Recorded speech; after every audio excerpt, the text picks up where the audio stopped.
Namaste dear students. In this video, we will talk about displacement reaction. Displacement reaction is a type of chemical reaction in which a highly reactive element displaces the less reactive element from its compound.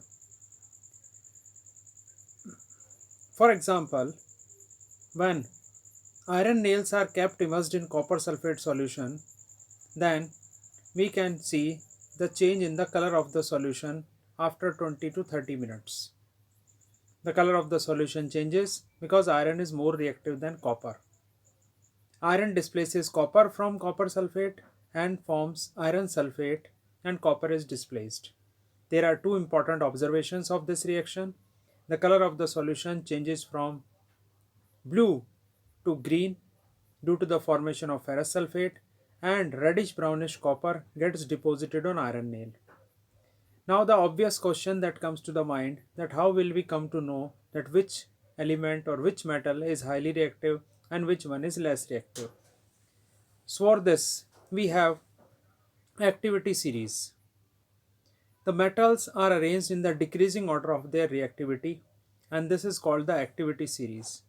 For understanding displacement reaction and to decide whether this type of reaction will happen or not, we have to learn and understand the activity series. This is the activity series on your screen where the elements are arranged from potassium to gold in the decreasing reactivity. Potassium being highly reactive is placed at the top, gold being less reactive is placed at the bottom of the series. On the left side of the screen you can see a learning technique is also given. By this you can learn this activity series very easily. Please stop calling me a careless zebra, instead try learning how copper saves gold. This will help you to learn the names of the metals in the decreasing order of their reactivity. From this is clear that potassium is more reactive than sodium, which in turn is more reactive than calcium and magnesium. Zinc is more reactive than iron. Copper is more reactive than silver and gold. So we can easily learn this series through a simple technique.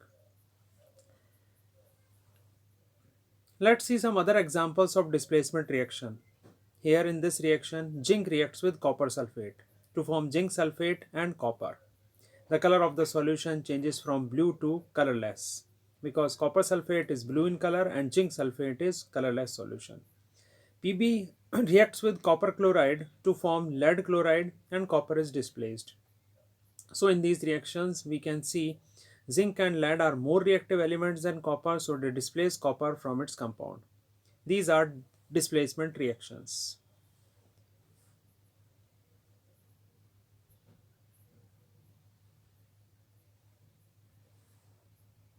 Now we will discuss about another type of chemical reaction which are called double displacement.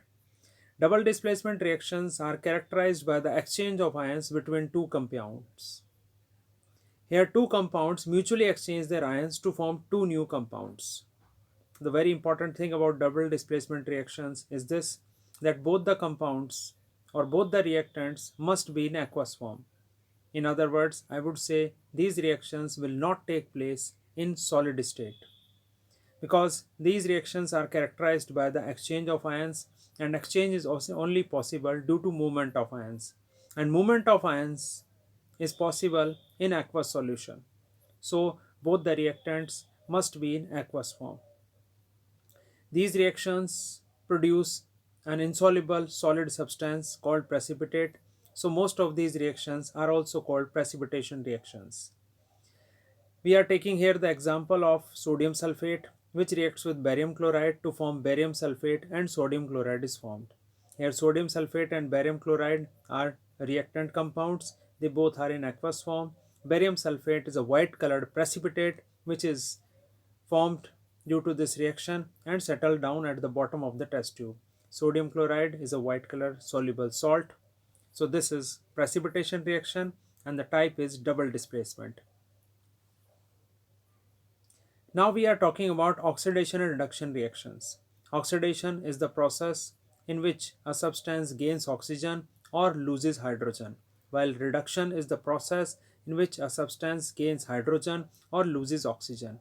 In other words, oxidation means addition of oxygen or removal of hydrogen, while reduction means addition of hydrogen or removal of oxygen.